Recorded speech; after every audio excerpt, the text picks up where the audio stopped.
का? मी ऑपरेशन केलेली बाई, माझं एवढं गर्भपिशवीचं ऑपरेशन 15 दिवसात मी तुमच्या मागे म्हणजे तुमचं हे पण राजू भाऊला पण माहिती, मला परत ऍडमिट करावं लागलं होतं दवाखान्यात, तरी मी नाही आमच्या मामाला निवडून आणायचंय.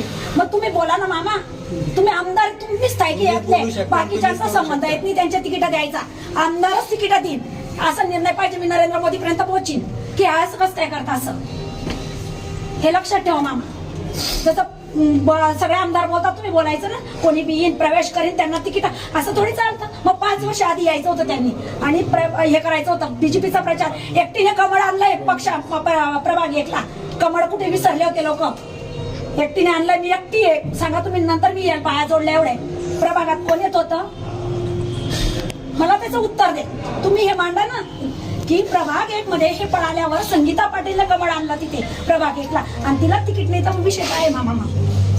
माझा राग नका येऊ देतो मला, माझा तुमच्याबद्दल काहीच राग नाहीये. मग तुमच्यावर दबाव येतो तर तुम्ही बोला ना, जसं मी तुम्हाला बोलते. तर आम्ही लोकांना फेस नाही करू शकत गल्लीतल्या काय केलं तुम्ही? जर मला यांनी सांगितलं जसं की हे लोक येणार आहे, तेव्हाच यांनी डिक्लेअर करायचं होतं की बाकीच्यांनी माघार घेऊन मी फॉर्म टाकला नसता.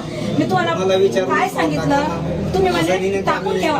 मी काय बोलले, टाकणार नाही. मी इज्जतदार पाहिजे, कारण आपल्याला पळापळी पडत नाही.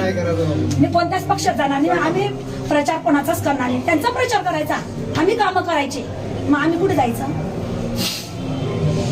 पगार मी माझ्या नवऱ्याचा खाईन, दुसऱ्याला भाकरी खाऊ घालीन का? माझ्या नवऱ्यालाच खाऊ घालीन ना. तसं पक्षाचं काम करते तर पक्षाने मला त्याला दुसऱ्याचा झेंडा धरायला लाल का पक्षाने मला, हे मला उत्तर पाहिजे.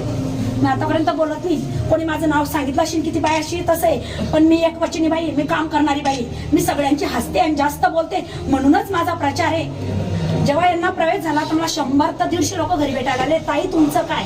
मी काय सांगलं, माझा मामा, त्याच्यावर विश्वास. हे खोटं नाही मामा, हे कोणीच नव्हतं ताई 8 वर्षापूर्वी. आणि पहिले मी निवडणुकला तुम्ही विचारा कोणी मदत केलेली 4 नगरसेवक आणायला.